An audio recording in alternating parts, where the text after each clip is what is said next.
تو پہلا جو فن ہے فن ما یعم الاجسام وہ مکمل ہوا.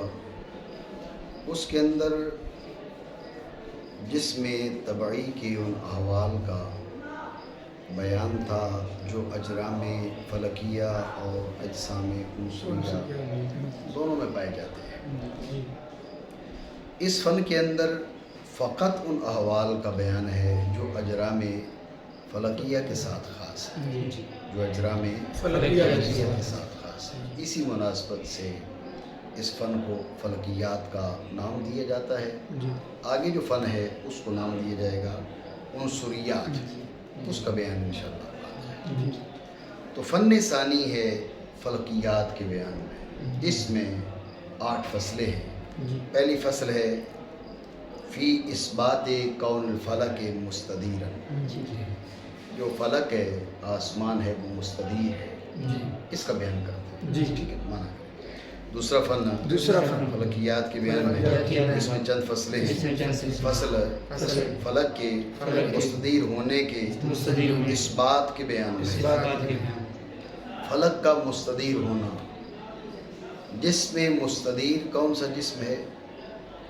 وہ جسم جس کے بیچ ایک ایسا نقطہ فرض کیا جا سکے کہ اس نقطہ سے اس جسم کی سطح کی جانب نکلنے والے تمام خطوط متساوی ہوں. اس نقطہ کو مرکز کا نام دیا جاتا ہے اور اس کی جو سطح ہے اس کو محیط کا نام دیا جاتا ہے. اس جسم کو کرہ کا نام دیا جاتا ہے. بات سمجھے؟ دوبارہ سمجھے. کہا کہ فلک کا مستدیر ہونا. جسم مستدیر کیا ہے؟ جسم مستدیر وہ جسم ہے جس کے بیچ میں ایک ایسا نقطہ فرض کیا جا سکے کہ اس نقطہ سے اس جسم کی سطح کی جانب نکلنے والے تمام خطوط متساوی ہوں، برابر ہوں. ٹھیک ہے. وہ جو نقطہ ہے وہ مرکز کہلائے گا، اس جسم کی جو سطح ہے وہ محیط کہلائے گا، اور وہ جسم کرہ کہلائے گا. یہ ہے جسم کا مستدیر ہونا. ٹھیک ہے. تو اس سے آپ یہ سمجھ گئے ہوں گے کہ بھئی فلک کو مستدیر کہنے کا مطلب ہے بھئی فلک کی شکل کرہ جیسی. کرہ گیند کو کہتے ہیں. ٹھیک ہے نا جی. کرہ ہماری عام عرف میں گیند کو کہتے ہیں. کرۃ القدم، فٹ بال، سمجھے بات کو. تو کرہ گیند. ٹھیک ہے نا جی. تو بھئی آسمان اور فلک کیا ہے، وہ اس کی شکل کیا ہے، وہ کرہ کی مانند ہے، گیند کی مانند ہے. یہ دعویٰ ہے.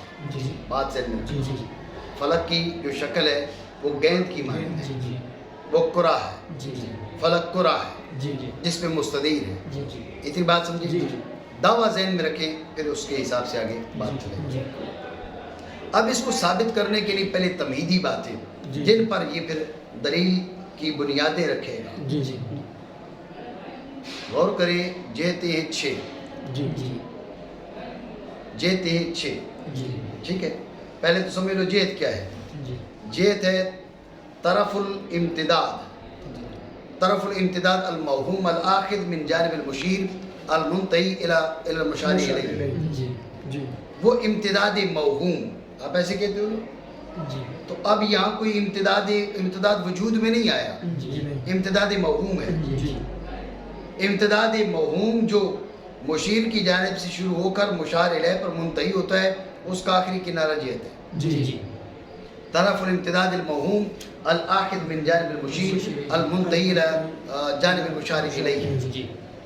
وہ امتداد موہوم جو مشیر کی جانب سے شروع ہو کر مشار الیہ پہ ختم ہو، اس کی جو طرف ہے یہ جہت ہے. جہت سمجھ گئے؟ ذہن میں رکھیں جہت کس کو کہتے ہیں. جہتے ہیں 6: یمین، شمال، امام، خلف، فوق، تحت. جہتے ہیں 6. لیکن یہ جو 6 جہتے ہیں یہ 2 بڑی قسموں میں داخل ہیں. کون کون سی؟ جہت اضافیہ، جہت حقیقیہ. جہت اضافیہ، جہت حقیقیہ. جہت اضافیہ وہ جہت ہے کہ جس میں تبدل واقع ہو. جہت حقیقیہ وہ جہت ہے جس میں تبدل واقع نہیں. جی آپ غور کریں، یہ یمین ہے، یہ شمال ہے، جی ایسے ہی ہے. جی میرا یمین یہ ہے اور آپ لوگوں کا یمین یہ نہیں ہے، ادھر ہے، جی جی ایسا نہیں ہے. جی جی معلوم پڑ گیا کہ جہت اضافی ہے. جی جی میرا امام یہ ہے، یہ خلف ہے، جی جی اور آپ کا امام یہ وہ خلف ہے. جی جی واضح ہو گیا جی کہ یمین، شمال، امام، خلف یہ جہات ہیں، یہ جہات اضافیہ ہیں. جی یہ جہت متبدلہ ہے، جی جی متغیرہ ہے. جی جو جہت متغیرہ ہے وہ جہت اضافیہ، جہت حقیقیہ نہیں. جی جی یہ چار ان کا جہت اضافی ہونا بالکل واضح ہے. جی جی توجہ ہے. جی اب بات کرتے ہیں دو اور جہات کی، فوق اور تحت. جی ذہن میں رکھیں، فی الحال ہم اس کی تقریر کر رہے ہیں، جی جی فی الحال ہم اس کی تقریر کر رہے ہیں، جی اپنی تقریر بھی کریں گے. جی جی فی الحال اس کی تو سنیں. جی کیا جی؟ جی تو جی دو جہتیں ہیں، ایک جہت فوق ہے، ایک جہت تحت ہے. جی ذہن میں رکھیں، جہت فوق، جہت تحت کبھی یہ بھی اضافی ہوتی ہے. جیسے بھائی یہ جو ڈیسک ہے اس کے اوپر مسلح ہے، جی لیکن یہ مسلح موبائل کے نیچے ہے، جی اوپر بھی ہے نیچے بھی ہے. جی یہاں پر جہت فوق اور جہت تحت اضافیہ ہے، جی جی لیکن جہت فوق اور جہت تحت حقیقیہ بھی ہوتی ہے. جی جی کیسے؟ ابھی یہ اوپر ہے نا، جی جی ٹھیک ہے. جی اب اگر کسی کو الٹا کر لٹکا دو تو اس کو اوپر ادھر تو نہیں ہوگا، اوپر پھر بھی ادھر ہی ہوگا. جی جی ایسا نہیں. جی جی یہ جانب نیچے ہے جی تو کوئی الٹا لٹک جائے تو جب بھی یہ نیچے ہے، جی جی لیٹ جائے جب بھی یہ نیچے ہے، جی دائیں کروٹ پہ لیٹے جب بھی یہ نیچے ہے، بائیں کروٹ پہ لیٹے جب بھی یہ نیچے ہے. جی تو یہ جہت اطاعت بدل رہی ہے؟ نہیں. فوق بدل رہی ہے؟ نہیں.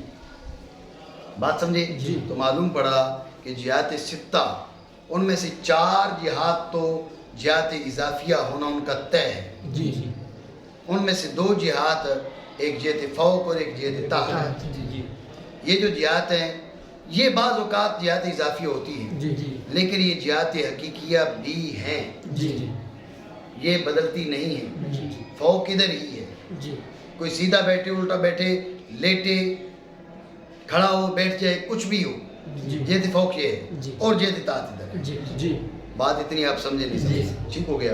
تو جب یہ بات آپ کے ذہن میں آ گئی کہ جہت کی دو بڑی قسمیں، جہت حقیقیہ، جہت اضافیہ. جی. اضافیوں کو اب چھوڑ دیں، جی اب آتے ہیں جہت حقیقیہ کی جانب. جی جہت حقیقیہ جو ہیں دو جہتیں ہیں، جی جی ایک جہت فوق اور ایک جہت تحت. جی ذہن میں رکھیں، اس کے بارے میں ان کا دعویٰ یہ ہے کہ جہات حقیقیہ، جہت فوق اور جہت تحت، جی نمبر ایک یہ موجود ہیں، ذات وضع ہے، جی جی موجود ہیں، ذات وضع ہے. جی ٹھیک ہے.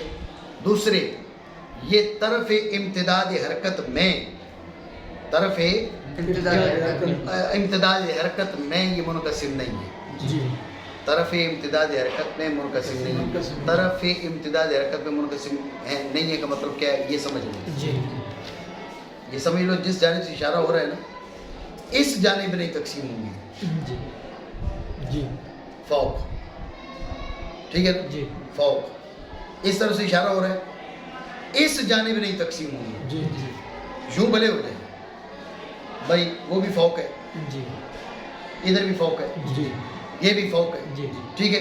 اب جہت فوق بڑی طویل ہے، جی سمجھے بات کو؟ جی لیکن اس جانب تقسیم نہیں ہوگی جدھر سے آپ اشارہ کر رہے ہیں. جی جی ٹھیک ہے نا؟ جی تو امتداد مأخذ حرکت میں منقسم نہیں ہے. جی جی جہات اضافیہ کے علاوہ دو ہیں، جہت حقیقیہ. جہت حقیقیہ، جی جی جہت حقیقیہ موجودات سے ہیں، موجود ہیں، ذات وضع ہیں، جی اور جانب مأخذ حرکت جی اس امتداد میں یہ غیر منقسم ہے. یہ دعویٰ ہے. جی جی یعنی بھلے اس میں یہ جو طول ہے ان کا، اس میں منقسم ہوں تو ہوں، جی لیکن جدھر سے آپ اشارہ کر رہے ہیں نا، جی اس میں منقسم نہیں ہے. جی بات سمجھیں؟ جی. آپ ایسے اشارہ کر دو مثلا، آپ جس چیز کی طرف اشارہ کر رہے ہو وہ اس جانب میں منقسم نہیں ہے، ایسے بھلے منقسم ہے. جی جی امتداد ماخذ حرکت میں، جی امتداد ماخذ حرکت میں غیر منقسم ہے. اس کا مطلب میں نے آپ کو بتا دیا، امتداد ماخذ حرکت میں وہ غیر منقسم کا مطلب کیا ہے؟ مطلب یہ ہے جس جانب سے کوئی متحرک ادھر جا رہا ہے، جس جانب سے اشارہ ہو رہا ہے، اس جانب تقسیم نہیں ان کی. جی نہیں سمجھ جی ٹھیک ہو، یہ دعویٰ ہے. جی ٹھیک ہے، جی مانا بیان اس کا یہ ہے. یہاں دو چیتے ہیں جو نہیں بدلتی. ہاں ہم آگے چل کے یہ بیان کریں گے. دو نہیں، یہ ایک ہے. جی جی ٹھیک ہے، یہ بات کریں گے انشاءاللہ. ان میں سے ایک فوق ہے، دوسری تحت ہے، اور ہر ایک ان دونوں میں سے موجود ذات وضع ہے، نہیں منقسم، ماخذ حرکت کے امتداد میں. کہا یہ مان لو تو تمہیں فلک کو مستدیر ماننا پڑے گا. یہ مان لو تو تمہیں فلک کو مستدیر ماننا پڑے گا. مانا کریں. اور جب ایسا ہو تو فلک مستدیر. اب پہلا دعویٰ کہ یہ موجود ہے، ذات وضع ہے. دوسرا دعویٰ غیر منقسم فی امتداد ماخذ الحرکت. پہلا دعویٰ کہ یہ موجود ہے، ذات وضع ہے. اس کی کیا دلیل ہے؟ وہ دلیل یہ پیش کر رہے ہیں کہ اگر یہ موجود ذات وضع نہ ہو تو اس کی جانب اشارہ نہ ہو سکے. اشارہ تو ہوتا ہے نا جی، اشارہ ہوتا ہے. جب اشارہ ہوتا ہے تو موجود ذات وضع ہے. ذات وضع تو یہی ہے نا، اشارہ سے قبول کرے، اشارے سے قبول کر رہی ہے. اگر یہ موجود نہ ہو، دیکھو معدوم کی طرف اشارہ نہیں ہو سکتا نا، کدھر کرو گے اشارہ؟ اب یہاں پر کوئی چیز ہی نہیں ہے، آپ اس کی طرف اشارہ کرتے رہو. جی کس کی طرف اشارہ کر رہے ہیں؟ اگر معدوم کی طرف اشارہ کرنا تو پھر ادھر ہی کیوں، پھر ادھر کر لو. ادھر ہی کیوں، ادھر کر لو. ہے ہی جو نہیں. بات سمجھے؟ تو کوئی نہ کوئی وجود ہے اس کا. مزید بات کریں گے، ابھی تو اس کی بات مکمل ہو جائے. بات سمجھے؟ اس نے کیا کہا؟ اس نے کہا موجود ذات وضع ہے. یہ تو موجودہ ذات وضع ہے. دلیل کیا ہے؟ دلیل یہ کہ اگر یہ موجودہ ذات وضع نہ ہو تو اس کی جانب اشارہ ممکن نہ ہو، اور اس کی جانب کسی کو روانہ نہ کیے جا سکے. بھائی کیا ہے جی، اوپر کو جا رہا ہے، کس طرف جا رہا ہے؟ آگے معدوم ہے. اگر معدوم ہے تو معدوم متوجہ الیہ کیسے ہو سکتا ہے؟ مقصود الیہ کیسے ہو سکتا ہے؟ بات سمجھے؟ اس کا متوجہ الیہ ہونا، مقصود الیہ ہونا، اشارہ اسی کو قبول کرنا، یہ دلیل اس بات کی کہ موجود ذات وضع ہے. ذات وضع کا مطلب یہ ہے کہ اشارہ اسی کو قبول کرنا. بات سمجھے؟ ہم نے کہا یہ موجودہ ذات وضع ہے، کیونکہ اگر ایسے نہ ہو البتہ ناممکن ہو اشارہ اس کی جانب، اور ناممکن ہو متحرک کا اس کی جانب متوجہ کرنا. متوجہ کرنا ہے متوجہ ہونا، دونوں سے بات ہے. یہ اب ایک بات ہوگی کہ موجودہ ذات وضع ہے. دوسرا کہ غیر منقسمۃ فی امتداد ماخذ الحرکت، جس جانب سے اس کی طرف متحرک جا رہا ہے اس جانب ہی منقسم نہیں ہے. ٹھیک ہے، توجہ ہے. آپ غور کرو، اگر آپ کو اس جانب ہی منقسم ہے، مثلا یہاں سے کوئی چیز آ رہی ہے، یہ آپ سمجھ لو یہ فلک الافلاک ہو. ٹھیک ہے، اس جانب ہی منقسم ہوتا ہو، اس جانب منقسم ہوتا ہو مطلب اتنا موٹا ہے. ٹھیک ہے، اب یہاں سے متحرک جا رہا ہے، کدھر جا رہا ہے؟ کہا جی فلک الافلاک کی جانب جا رہا ہے. الا فلک الافلاک. کہاں جا رہا ہے جی؟ الا فلک الافلاک. اب یہ چلتے چلتے جب یہاں پہنچ گیا، اس کا جو جزو اول ہے اس سے آگے گزر گیا، جزو آخر سے پہلے. اب یہاں سے جو حرکت کر رہا ہے، سوال یہ کہ الی المقصود جا رہا ہے یا من المقصود جا رہا ہے؟ یہاں پر بیچ میں آ کے یہ الی المقصود جا رہا ہے یا من المقصود جا رہا ہے؟ یہاں بیچ میں آ کے کہو یہ الی المقصود جا رہا ہے، تو پھر یہ تو مقصود نہ ہوا، یہ خارج از مقصود ہوا. اگر یہ خارج از مقصود نہیں ہے، یہ بھی مقصود ہے، تو پھر یہ الی المقصود تو نہ ہوا. مقصود تو تم اس کو قرار دے رہی ہو. یہاں پر پہنچ کر اگر اس کو الی المقصود کہتے ہو تو پھر پچھلے تمام اجزاء کا خارج از جہت ہونا لازم ہے. اور اگر کہو کہ من المقصود جا رہا ہے، یعنی مقصود پیچھے رہ گئے، اب مقصود سے یہ آگے نکل گیا. جب یہ من المقصود جا رہا ہے، جب من المقصود جا رہا ہے تو آگے پھر آگے کے جو اجزاء ہیں جہت کے، وہ جہت میں شمار نہیں ہوں گے. کیوں؟ اس لیے کہ مقصود تو یہ ہو گیا نا جی جا یہاں سے رہا ہے، جی جی تو جب یہ من المقصود ہے تو پھر یہ مقصود نہیں، جی یہ پچھلے اجزاء مقصود ہیں، جی۔ پچھلے اجزاء جہت میں ہیں، جی۔ اگلے والے آگے جو اجزاء ہیں وہ جہت میں نہیں ہیں، جی تو خرابی کہاں سے آئی کہ تم نے اس کو قابل انقسام مانا، جی جی تو ماننا پڑے گی قابل انقسام نہیں۔ جی بات سمجھے جی، نہیں؟ جی۔ دوبارہ سمجھیں توجہ سے کہ اس کی دوسرا دعویٰ یہ تھا کہ یہ امتدادی ماخذ حرکت میں قابل انقسام نہیں ہے۔ نہیں جی دلیل اس کی کیا ہے؟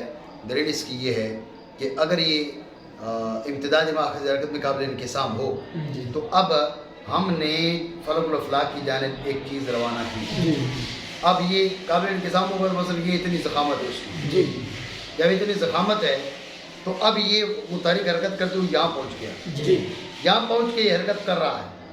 جی سوال ہے کہ الی المقصود جا رہا ہے یہ من المقصود جا رہا ہے؟ جی اگر کہیں الی المقصود جا رہا ہے، جی جب الی المقصود پھر مقصود ادھر ہے، جی پھر یہ جو پیچھے ہیں یہ اجزاء جہت کے نہ ہوئے، جی یہ اجزاء جہت کے ہوتے تو یہ الی المقصود تو نہ ہوتا، جی۔ یہ تو مقصود کے اندر جا چکا ہے، جی جی سمجھے؟ جی۔ اور اگر تو من المقصود ہے جی مطلب مقصود سے آگے نکل چکا ہے، جی۔ تو مقصود سے آگے نکل چکا ہے، یہ آگے والے جو اجزاء ہیں وہ جہت کا حصہ نہیں، جی یہ تو پھر یہ ہے جی جہاں سے جا رہا ہے۔ جی اگر من المقصود کہو تو اگلے والے اجزاء جی۔ جہت سے نکل جاتے ہیں، من المقصود کہو تو پچھلے اجزاء جہت سے نکل جاتے ہیں۔ جی۔ خرابی کہاں سے پیدا ہوئی؟ خرابی یہاں سے پیدا ہوئی کہ تم نے جہت کو قابل انقسام مانا، جی تو جہت قابل انقسام نہیں ہے۔ جی جی ہاں لیکن کس میں؟ امتداد ماخذ حرکت میں، جی۔ آگے اس کا طول ہے جی۔ وہ ہو سکتا ہے اس سے انہوں نے منع نہیں جی، جی۔ کیا، بات سمجھو؟ جی۔ اور ہم نے کہا ہم نے منقسم کہا نہیں، کیونکہ اگر منقسم ہو اور پہنچے متحرک پہنچے متحرک جہت کے اقرب الجزئین تک، سب سے جو قریبی جز تھا وہاں پر پہنچ گیا متحرک، ٹھیک ہے، اور حرکت کرے آگے نکلے، یا متحرک ہوگا مقصد سے یا مقصد کی جانب، مقصد سے آگے بڑھا ہے یا مقصد کی جانب بڑھ رہا ہے۔ جی اگر متحرک کو مقصد سے کوئی مقصد سے آگے نکلا ہے جی تو اگلے اجزاء کے ہیں وہ پھر مقصد سے خالی ہو گئی، جی۔ نہ ہوگا نہ ہوگا ابعد الجزئین جہت سے، جی اور اگر متحرک کو مقصد کی جانب، اب اگر یہ مقصد کی جانب تو پھر مقصد یہ ہے جی کہ پھر پیچھے والا جو حصہ ہے یہ جہت سے نہیں ہے، کیونکہ تم نے کہا نا جی فوق کو جا رہا ہے، جی تو پھر یہ یہاں پر پہنچ کر بھی جب الی مقصد ہے تو پھر یہ پچھلے اجزاء فوق نہیں کہلائیں گے، نہ ہوگا اقرب الجزئین جہت سے، بات سمجھے؟ تو یہاں تک جو بات اس نے کی وہ ایک بات یہ ہے کہ یہ جہت موجود ہے، جی ذات وضع ہے، جی جی اور امتداد ماخذ حرکت میں قابل انقسام ہے۔ جی دو جہتیں، جہت فوق اور جہت تحت، جی جہت فوق اور جہت تحت یہ جہات حقیقیہ ہیں، جی موجود ہیں، ذات وضع ہیں، اور امتداد ماخذ حرکت میں قابل انقسام نہیں ہے۔ جی